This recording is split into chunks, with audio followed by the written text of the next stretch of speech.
Yes, sir. I was interested before you had mentioned a comparison between 19th century and 20th century America. I'd like to know if you think that that's, I don't see how that could be considered a legitimate comparison in terms of the fact that, there were unlimited resources essentially in the 19th century, and now we have a kind of very limited resource and allocation situation. At least this seems to be the thrust of a lot of, I know, but that's fundamentally wrong. And well, just let me before Sure, you go ahead. Sure. Let me finish the question. In the 19th century, when you had a completely free economy, you seem to have situations developing where tycoons would come along like Rockefeller or the railroad barons, essentially, and they'd come to dominate society. So is it not a choice? Do we not have a choice between developing that kind of situation where John D. Rockefeller and that crowd will decide what's good for our society, or whether the government officials will? Well, let's take the Rockefellers and just stick with them.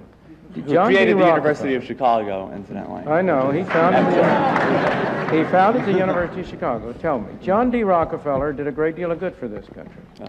He developed and promoted. I'm not talking about his charitable activities. That was separate. Not even about the founding of the University of Chicago. But he developed into a major industry, the oil industry of refining, discovering, and making oil available. He reduced its cost. He never got a dollar from anybody with a gun. He got his money by selling people products at a lower cost than other people could provide it. His grandson, Nelson Rockefeller, did enormous harm to the country by operating through the political channel. Did either Tarbell have anything? If Nelson Rockefeller if we had the 19th century version, and Nelson Rockefeller, with all his accumulated wealth, had tried his hardest to spend that in such a way as to reduce the freedom and the affluence of other people, he could not have come close to achieving what he did achieve in that direction as a political figure. He couldn't even have afforded to put up the Albany Mall, let alone to have undertaken the measures which made New York State a basket case, which changed the educational structure of New York State, in my opinion, in a very adverse direction. But let me go back to your first question.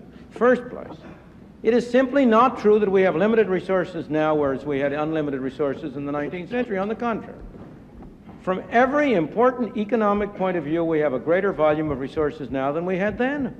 Tell me, in 1850, how much oil did we have?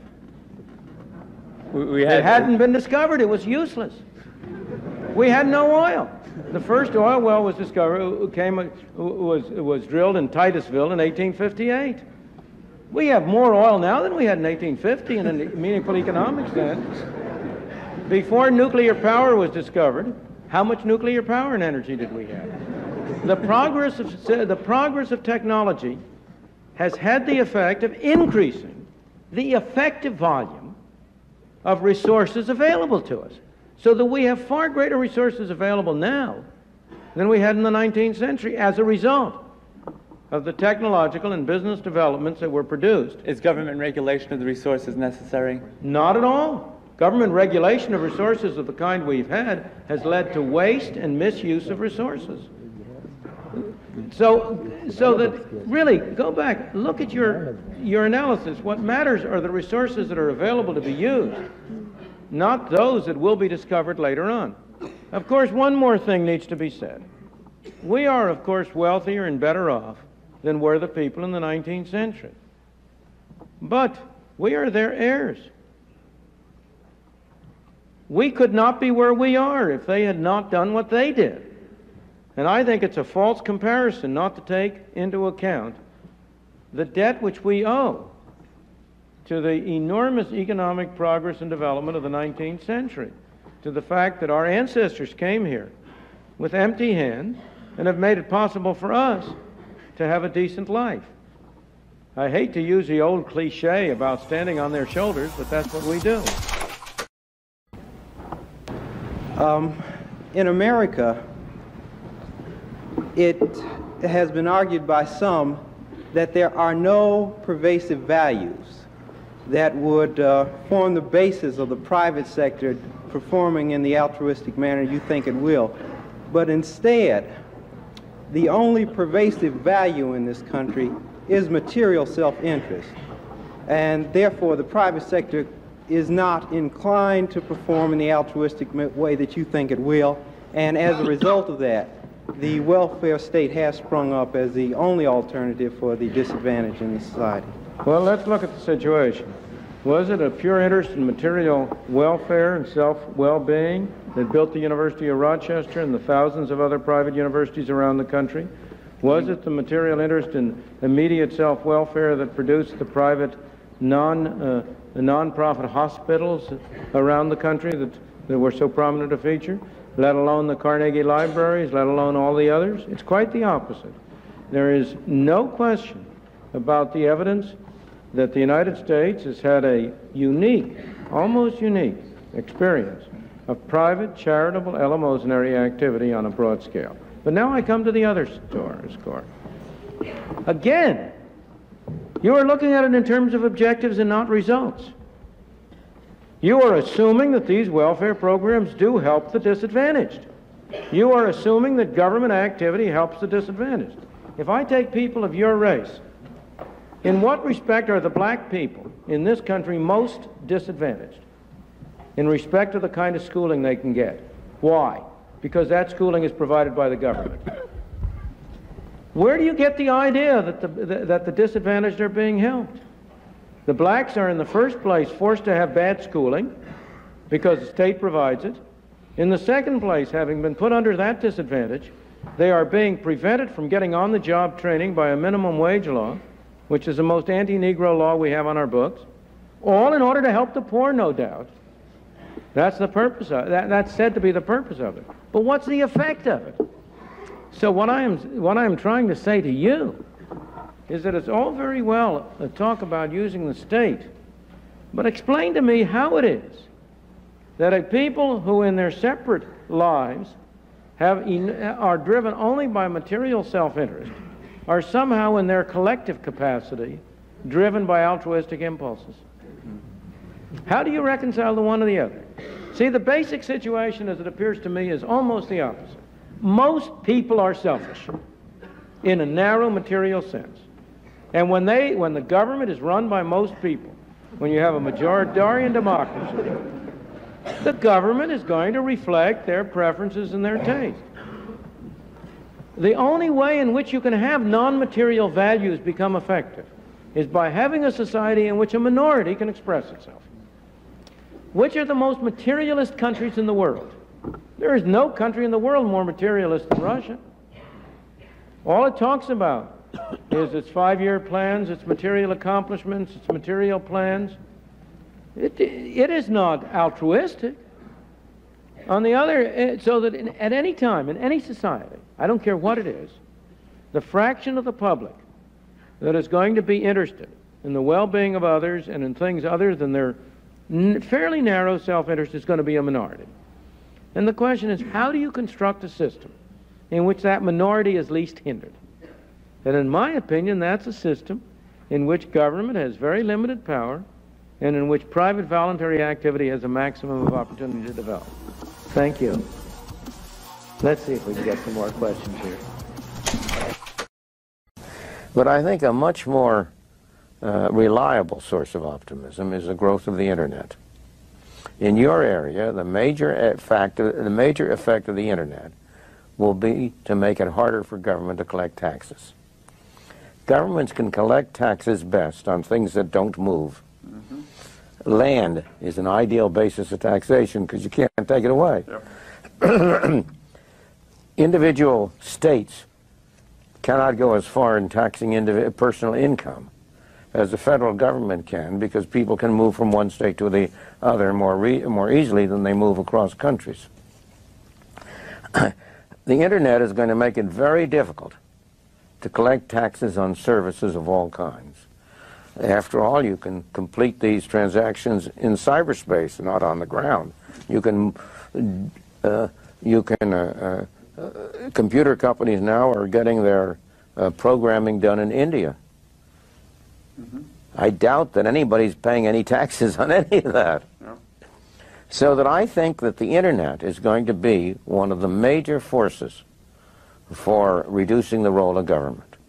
The one thing that's missing, but that will soon be developed, is a reliable e-cash, a method whereby on the Internet you can transfer funds from A to B without A knowing B or B knowing A. The way in which I can take a $20 bill and hand it over to you, and there's no record of where it came from. And you may get that without knowing who I am. That kind of thing will develop on the Internet, and that will make it even easier for people to use the Internet. Of course, it has its negative side. It means that the gangsters, the people who are engaged in illegal transactions will also have an easier way to carry on their business. But I think that the tendency to make it harder to collect taxes will be a very important positive effect of the Internet. Aunque ahora yo quisiera que regresáramos al área de la señora Claybrook. El problema de las bolsas de aire. Cierto. Si entiendo bien la situación y no sé nada sobre los aspectos técnicos del asunto de la bolsa de aire en un automóvil, ella está destinada a protegerme a mí como conductor. No evita que yo tenga un accidente o que le haga daño a otra persona porque se activa solo en caso de accidente. Pues bien, ¿por qué no puedo yo tomar esa decisión? ¿Quién es usted para decirme que debo gastar no sé cuánto, 200, 300, 400 dólares en esa bolsa? Lo que decimos es que cuando un automóvil choca contra una pared a 50 kilómetros por hora, los del asiento delantero deben tener protección automática incorporada en el auto. ¿Deben? ¿Por qué deben? Es una ¿Pero por qué mínima. deben? No me Bueno, importa si se trata de una bolsa hay de dos aire o un razones. cinturón de Una seguridad. es que el derecho sagrado a la vida es algo muy respetado en este país. Es más valiosa para mí que para usted. Mi vida es más valiosa para mí. Bueno, pero ¿Utiliza usted su cinturón de sabe que seguridad? en un caso como este... A veces sí, a veces no. No parece ser tan valiosa para usted. Si lo fuera, usaría el cinturón. Perdóneme, hay otras cosas Sí. que son más valiosas. Sí, pero su uso es algo simple. Pero mi pregunta ahora es, y quiero una respuesta directa. Pero hay una razón básica del por qué, y es porque una persona cuando compra un automóvil no sabe cómo se va a comportar el auto en diversas situaciones. Ese es el punto número uno. Número dos, hay un estándar mínimo básico y ese es el estándar de rendimiento. No es que lo obligue a usted a tener ciertas piezas en su automóvil, pero sería un estándar básico que su auto ya traería y que al comprarlo nadie dejaría de tenerlo. De manera de evitar heridos innecesarios en las carreteras, el costo para la sociedad, el costo para el individuo y los traumas para sus familias. Usted sugiere teóricamente que es mucho mejor que la gente salga y se mate, aun cuando no sepa qué es lo que le va a pasar cuando choquen. Usted está evitando el punto principal. Si usted tiene esa información, désela. El punto en discusión no es el de proporcionar la información o no. El punto es, ¿qué derecho tiene usted de obligar a alguien a gastar dinero para proteger su propia vida? No la de otras personas, solo la de él. Y la otra pregunta que le voy a hacer es, ¿duda usted por algún momento de que prohibiendo el alcohol salvaría muchas más vidas en las carreteras que con la bolsa de aire, los cinturones de seguridad? ¿Se opone usted a la prohibición sobre la base de principios o solo porque la legislación no sería efectiva? Me opongo a la prohibición porque no creo que dé resultado. Por eso me opongo a ella. Ahora suponga que realmente resultara. Quiero llegar al asunto de los principios. ¿Sí? Suponga que estuviera convencida que realmente resultaría. Suponga que la prohibición podría resultar. ¿Estaría usted de acuerdo con ella? No, estoy en favor de la fabricación de productos. Estoy en favor de la fabricación de productos que sirvan al público. El segundo punto se refiere a lo que usted mencionó de relaciones con terceras personas. Usted habla de frenos porque tiene efectos sobre otras personas, pero además hay otros efectos. Por ejemplo, si estas terceras personas no usan casco y los atropella con su motocicleta, usted tendrá que pagar elevadísimos daños a terceros porque ellos no tomaron las precauciones debidas en el camino público. Y surge la pregunta, ¿el camino público deberá ser usado en tal forma que pueda producir daños? Nada de lo que dos personas hacen en el mundo, nada queda aislado. Todo tiene grandes efectos sobre terceros, pero tiene que guardar las proporciones. Y lo importante es que la intervención del gobierno tiene efectos sobre terceros. Cuando el gobierno interviene en estos asuntos, lesiona a terceros, me saca dinero, me reduce mi libertad, restringe muchas actividades alrededor del mundo. Los beneficios en el campo de los automóviles llegan a ser 55,000 muertes menos. Esta es una ¿Quiere estadística decir? muy dudosa porque una vez más, cada uno de los estudios tomó en cuenta los beneficios y no el costo. Es falso que los estudios no hayan tomado en Me cuenta refiero los a costos en vidas humanas. No miraron. Déjeme clarificar no esto, miraron, Milton, no por alcanzo a ejemplo. entenderlo. ¿Podría explicar Sí, lo que quiere sí, decir? ajá. Sí. Miremos el automóvil. Haciendo subir el precio de los automóviles, aumenta el interés por mantener automóviles viejos en circulación. El aumento de la edad del automóvil obra en contra de la seguridad. Cuando usted aumenta la seguridad de los vehículos para que la gente pueda... La gente conduce con mayor velocidad o con menos cuidado, hay más muertes entre los peatones, creo. Es una teoría que carece de pruebas y ya ha sido rechazada. Y de hecho, todas las economías en vidas humanas podrían... ¿Por quién? Pues ¿Usted? no, hay una serie de estudios incluso de ya Yale, veo. Cooper de Yale y otros. Pero lo más importante es que la reglamentación que ha estado en vigencia durante los últimos 10 años demostró que ha habido un descenso en las muertes por accidentes de automóvil. Déjeme volver a lo anterior. Sí. Vea, lo que más ha influido en la economía de vidas humanas ha sido la limitación de velocidad a 55 millas por Pero hora. no, esto no es cierto. Y esa reglamentación no corresponde Sí, pero también es un a una reglamentación de seguridad. Ha sido introducida principalmente para ahorrar gasolina. Es una reglamentación. Sí, bien, referente a la Pero su reglamentación. declaración no es correcta, en el sentido que la economía en vidas humanas haya venido principalmente de la limitación a 55 millas, pero había 55,000 muertes menos debido a las reglas de seguridad. Perdóneme, Ajá. ha habido 55,000 muertes menos según sus estimaciones. Otras estimaciones... Yo no, sino el Contralor perdóneme, General. también otras estimaciones. La estimación que hizo el profesor Friedman de esta universidad en un estudio muy serio, estimó que no había economía en vida humana cuando uno tomaba en cuenta todos los efectos indirectos. Ahora bien, el estudio que él hizo quizá no esté en lo correcto. No creo que lo No esté. estoy tratando de decir que... Pero quizá el otro estudio tampoco esté en lo cierto, ¿eh? Sí, bueno. ¿Qué opina de eso, ah?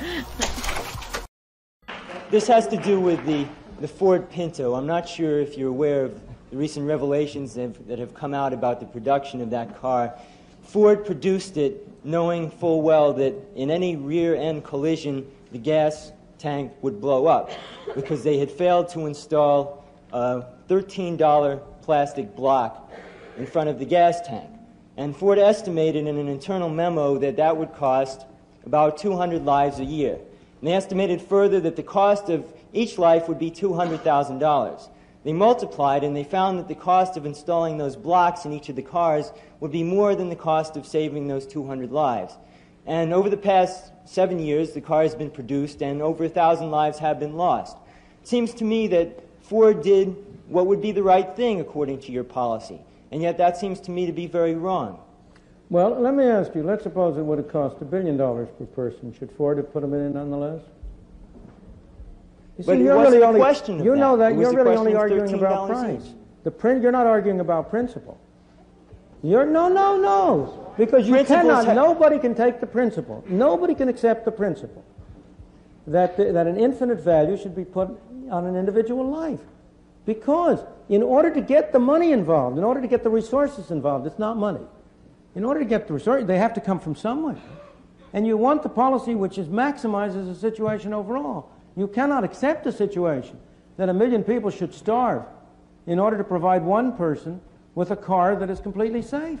That's absolutely right. Right, and Advantages therefore you're have- not arguing anything about principle. You're just arguing whether Ford used $200,000 was the right number or not. No, I'm not arguing Suppose that it were at all. $200 million. No. Suppose it were $200 million. What should Ford have done? $200 million for what? Suppose it would have cost $200 million per life saved. Should Ford still have spent that $200 million? You mean per... That's not the question. That's not really the question. Yes, it is a question. Yes, That's the they should principle of have. the question. That's the only principle involved. I don't know whether Ford came to the right question answer or is, not. what That's a the- question of whether these numbers are valid numbers for the relative costs of different things. You're not arguing about a principle if you once agree with me that Mr. if it had been $200 million, the cost per life saved would have been $200 million. You would not argue.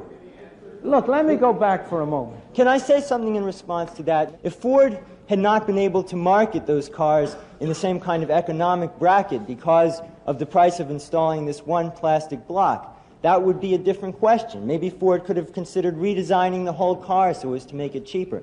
But what we're talking about is balancing advantages and balancing Of course, and principles. that's why Just a minute. you're only talking I'm a about supporter price. of abortion. Therefore, I don't believe that every single human life is sacred. I believe that principles have to be balanced. And yet, I don't see Ford spending $13 less on each car at the cost of 200 lives a year as being a principled position to take, and yet I think your logic Suppose it had requires been it. one fewer life a year. So that the $13 per car, so that one life, instead of being 200 times, what's 200 times 200,000, and it's 40 million. Suppose it had been one life a year, so that it cost 40 million. Would it then have been okay for Ford not to have put in that You can't predict that one life is going to be cost because of a physical defect in the car. This was a clear... I know, but you're evading the question of principle. No, I'm not. I'm saying that they knew before they put the car out that there was a mechanical defect in it. You know, when you buy a car, you know that your chance of being killed in a Pinto is greater than your chance of being killed in a Mack truck. No, I didn't. I didn't know that the gas tank would rupture. Of course it is a question. Well, every one of us separately in this room could, at a cost, reduce his risk of dying tomorrow. You don't have to walk across the street. Of course. The question is he willing to pay for it? And the question here he should be raising, if he wants to raise a question of principle, the principle he should raise is whether Ford wasn't required to attach to this car the statement, we have made this car $13 cheaper, and therefore it is whatever the percent is, it is 1% more risky for you to buy it. But why? Now then he would be arguing a real question of principle. Why should they do that? Doesn't that interfere with the free enterprise system that you're touting? Why not? Because the consumer should be free to decide what risk he wants to bear. If you want to pay $13 extra for that, you should be free to do it. If you don't want to pay $13... Wait. Excuse me, we have to keep it to the audio over here. So then the government does have the right to require information of corporations, is that right? No, the government has a right to provide courts of law in which corporations that deliberately conceal material that is relevant can be sued for fraud and made to pay very heavy expenses. And that is a desirable part of the market, of course. What I'm trying to say to you is that these things are really a little bit more subtle and sophisticated than you are at first led to believe. There are you can't get easy answers along this line, because your way of putting it really doesn't really get at the fundamental principles involved. The real fundamental principle is that people individually should be free to decide how much they're willing to pay for reducing the chances of their death. Now, people mostly aren't willing to pay very much. I personally regard this as very, very illogical. I see people on all sides of me smoking. Now, there's no doubt, nobody denies that increases their chance of death. I'm not saying they shouldn't be free to smoke, don't misunderstand me. I just think they're fools to do it. And I know they're fools because I quit on the basis of the evidence 18 years ago. But that's the real issue. And if you want to be rated Ford, you ought to be rated on those terms, not on the ground that you don't think they use the right numbers. Now, look, I don't think we can keep on going very much. I'm afraid we're going to run out of tape, and I'm afraid I'm going to run out of voice. So I think I'll call it down. Thank you. Professor Friedman, there are certain social goods that cannot be supplied by the private marketplace. Such as what? Well, let's say there are goods that either the marginal benefits cannot be separated, or that they're so lumpy that... Such as what? Roads, for instance. Roads? Roads. You can have private toll roads. You've had them for years. Is there any reason why this interstate highway that you have, the great interstate New York Thruway, is there any reason why that couldn't be leased out to private enterprises to run? And they could finance it by charging a fee? Okay, my question concerns social goods. Do you accept the fact that there are certain goods that the private economy cannot supply? I accept that there are goods which the private economy is not likely to supply. I accept that there are goods in which it is difficult through a private economic system to charge everybody who gets the benefits from it. Okay. In those cases, however, it is also true that it's not easy for the government to supply it. You see, the problem with the direction you're going is that there's a strong tendency to say, here's a market failure. I have no way in which Rochester University can be made to pay those citizens of Rochester whose shirt is dirtied by the amount of smoke that comes from Rochester University's chimneys. I mean, that's a market failure. Rochester is imposing a cost on people and ought to pay them for it. It's buying their services, in effect, their services of letting their shirts get dirty so that Rochester can heat its buildings. Right now. That's true, that's a problem. But in those same cases, it's also difficult to have government do anything about it. And if you're going to consider cases of market failure like that, you have to put into the balance the fact that when government seeks to achieve an answer to it, you're likely to have a government failure. I agree. Yeah. Okay, I was leading up to this question. Like, okay, considering that there are externalities, like as you said, pollution. Right. How can government limit itself to distinguish between the social goods and the private goods? Well, it cannot. And there is no easy way to limit it. There are hard questions. There isn't an easy answer for every question. And my answer would be to you twofold. It would be, first of all, if government decides to do something in that area, it will do least harm and most good if it does it via effluent charges or the equivalent, rather than via setting standards or imposing specific requirements. Second, government ought not to step in and try to do anything unless there is a very, very strong case that the net disadvantages, the net third-party effects are of significant magnitude, because the costs of doing it are significant. Government is going to do it imperfectly, and you're comparing one imperfection with another. And I think we've had a great deal of experience by now which suggests that you're about as likely to make matters worse as you are better. That's not a clean and neat answer. And I don't think you can get a clean and neat answer, because I think in all of these cases you're dealing with a balance sheet in which there are certain advantages of the proposed action, there are certain disadvantages, and you have to weigh them up. And all I'm urging is that you make sure you look at both sides of that balance sheet and not only at one. That you don't take the naive view, which so often is taken, that lo and behold, there's an evidence of a market failure, boom, government should step in and do something about it, without taking into account the possibility of a government failure as well. Thank you. Why is it we have so many millionaires and everything in the United States, and we still have so many impoverished people who try to get up into the world? Why is it we have this lack of money where people who can't support themselves decently and get a decent job, where all these big men are up on top making oodles and oodles of money? They don't need it. They can only eat that much, sleep in the bed. And what do you suppose they do? If they don't eat it and don't use it, what do you suppose they do? They hoard it. And what do you mean they hoard it? You mean they put it under their pillows? That's right. No, they keep investing it. Investing it in what? That's right, yeah. What do they invest it in? Well, in oil and everything, where, I mean, all these other people who are What do they invest it in? Don't get off the subject. No. What do they invest it in?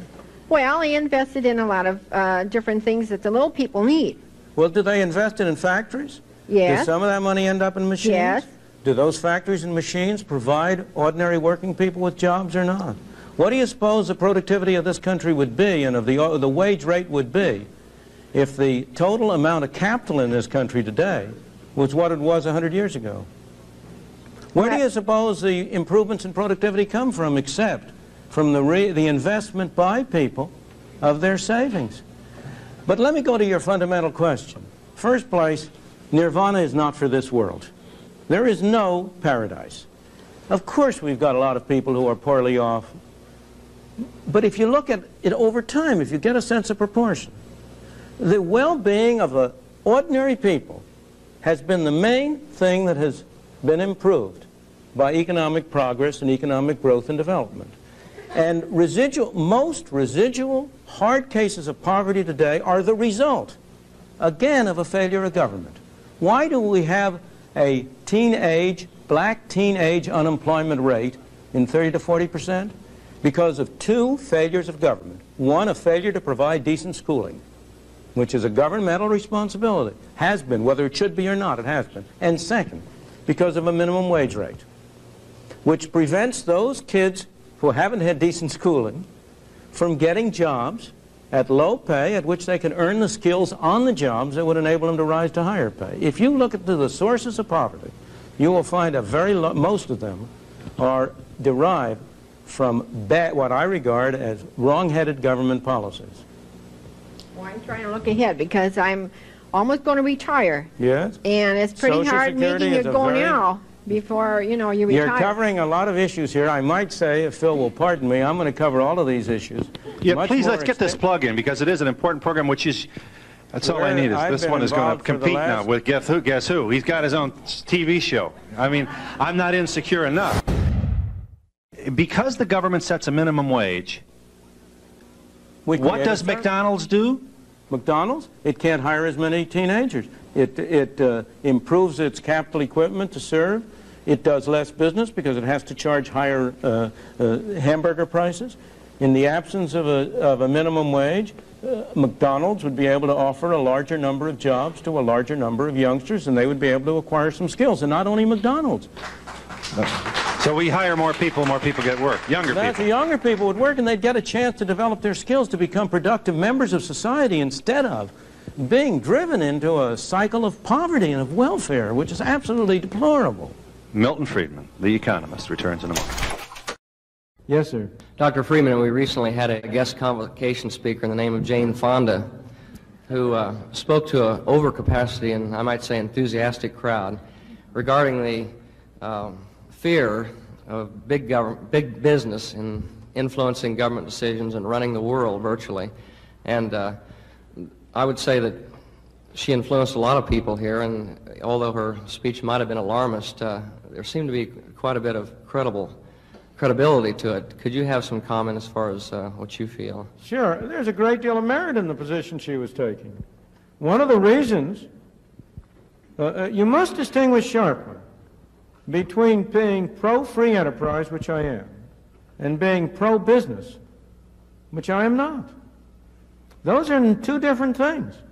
The reason I am pro-free enterprise, the reason I am for a free market on a political level, is primarily because I believe the problem in this world is to avoid a concentration of power, to have a dispersal of power. That unless we have a dispersal of power, we will not be able to maintain a free society. Now, Jane Fonda is right, that if we have a system under which government is in a position to give large, and does give large favors, it's human nature for people to try to get those favors. Whether those people are large enterprises, such as the oil industry, or the automobile industry, or the steel industry, or whether they are small people, like the farmers who are driving tractors around Washington, or whether they are representatives of other special groups. And in my opinion, the only way you can prevent that and make sure that businesses operate in the public interest is to force them to engage in competition one with the other. So that she is right insofar as she says there is a great danger of having large, small, and in-between corporations exert undue influence on government. Where people like Jane Fonda go wrong is in not recognizing what the answer is. They think that the cure to big government is to have bigger government, except with them running it instead of the people who now run it.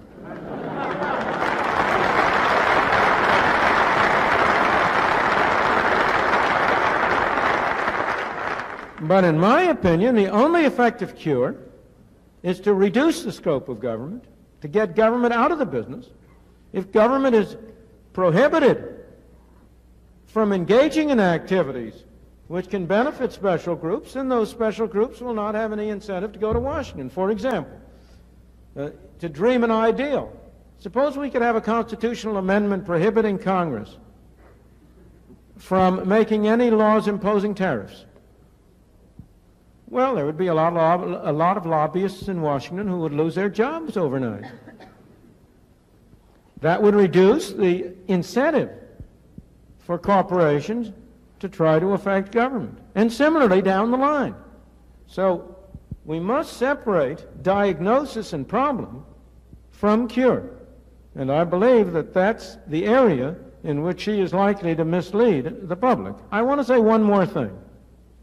If you've got a choice between big government and big business, there's one important difference.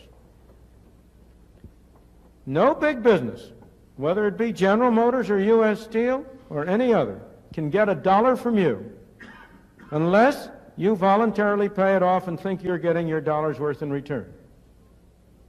General Motors cannot send a policeman to take money out of your pocket. It can only get money from you insofar as it can produce a product that you think worth buying.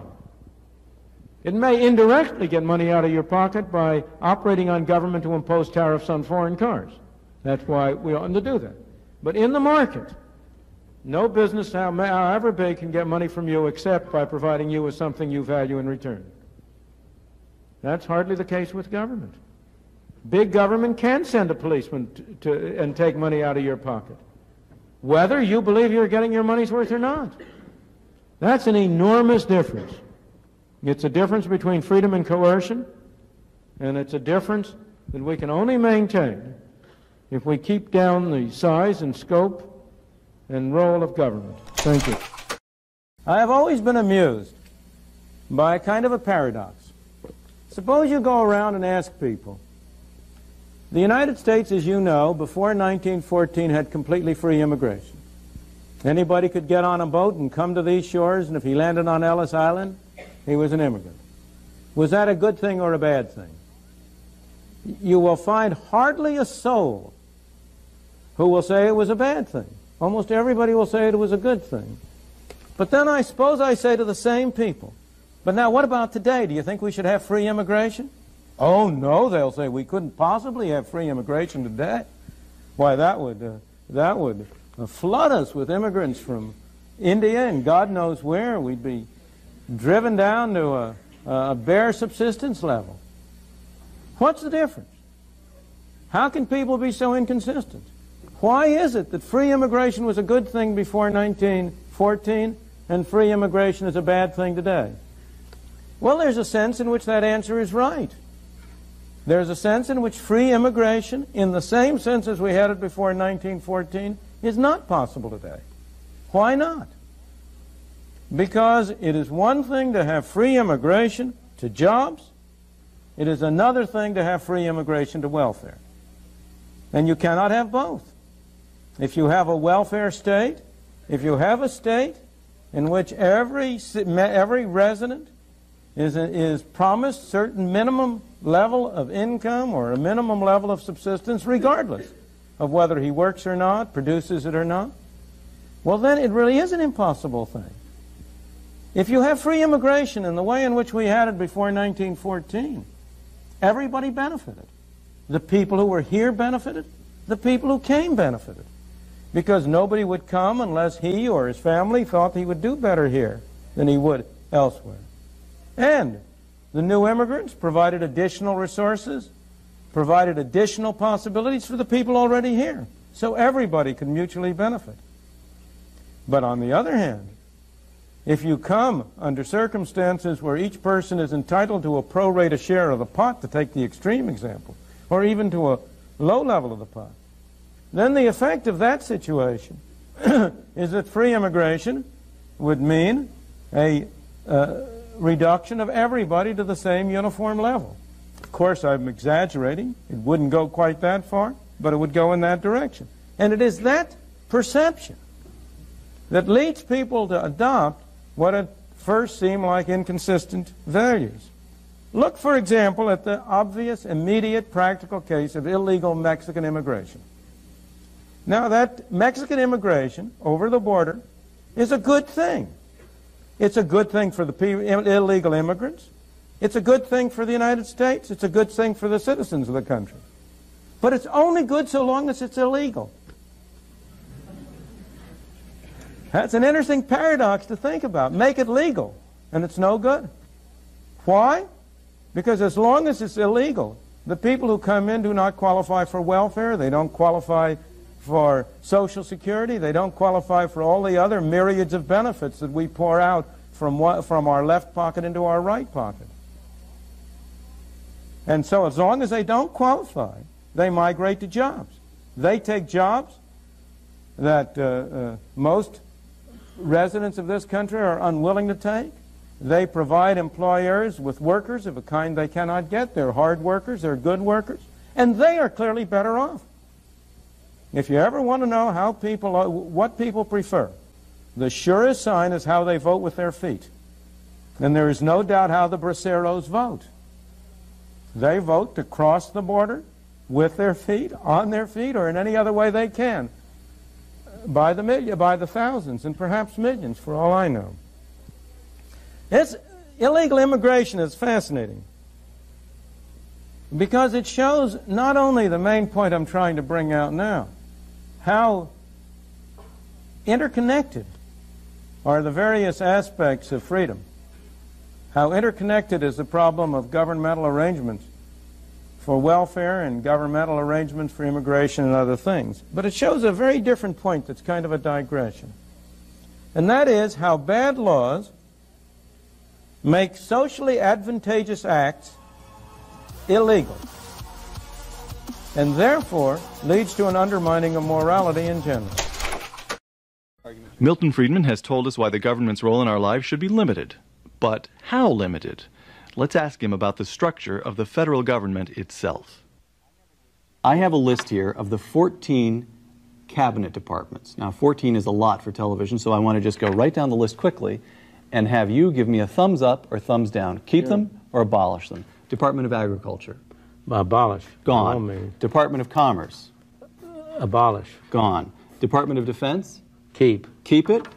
Department of Education. Abolish. Gone. Energy. Abolish.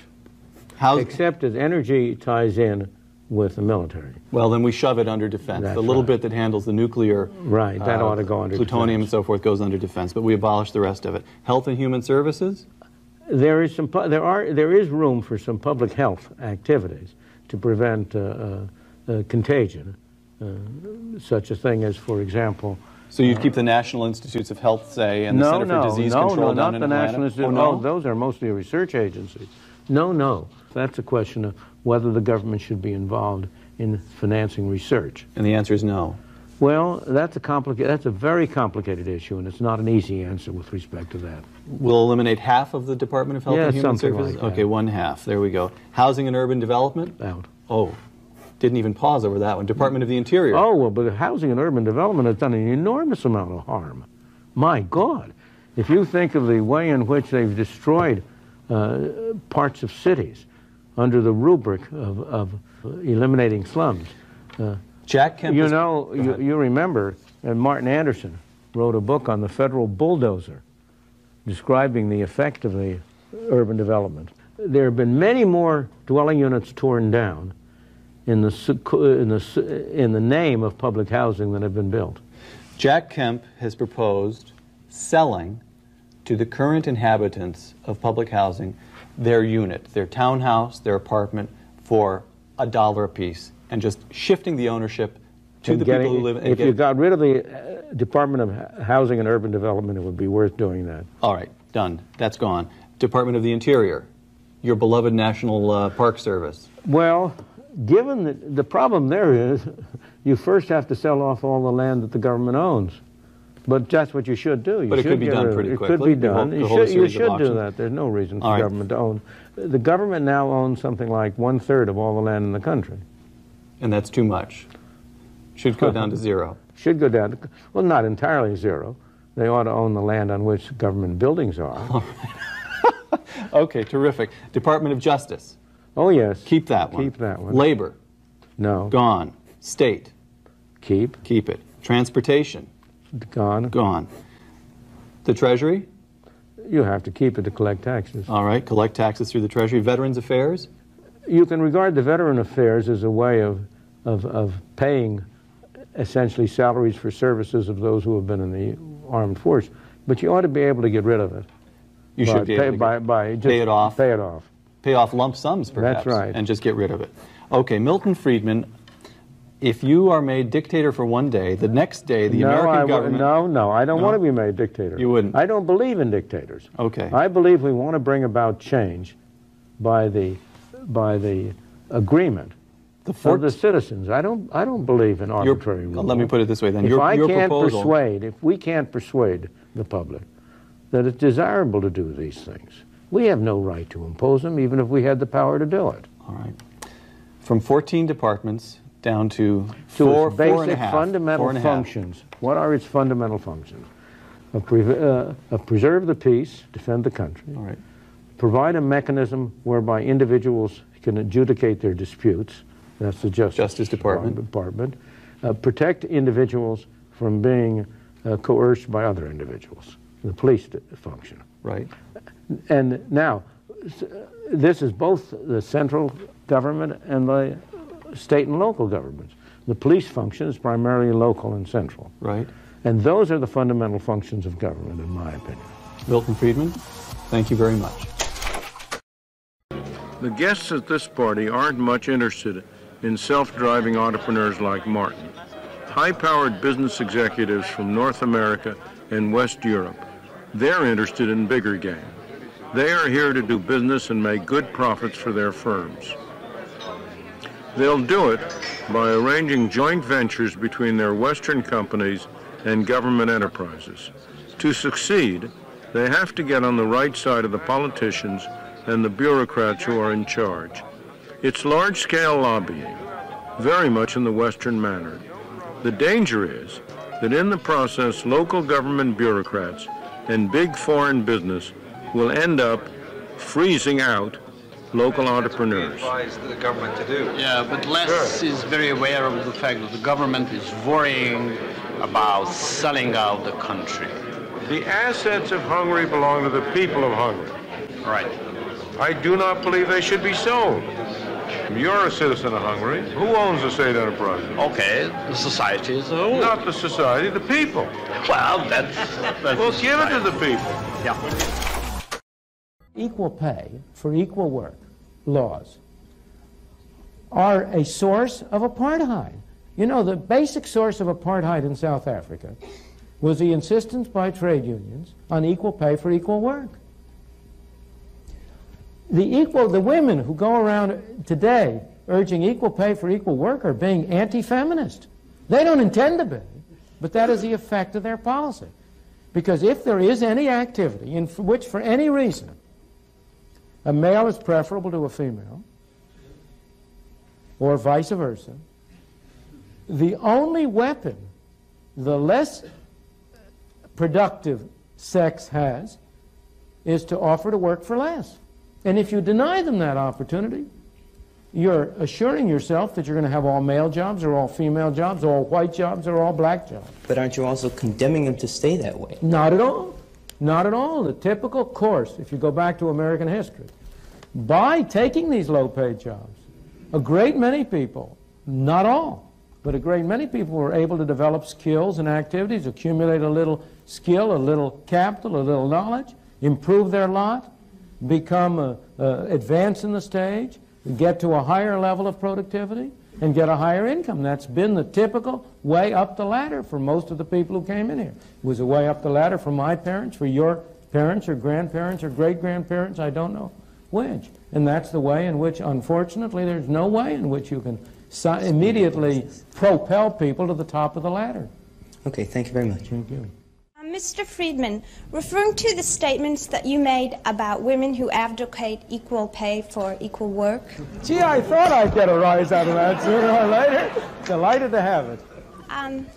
Yes, okay, I just would like to know if you're insinuating or perhaps, point blankly saying that women and other minorities' skills are inferior to those of those now holding those jobs, and that they need to go through a period where their skills need to be improved and therefore deserve to be paid less?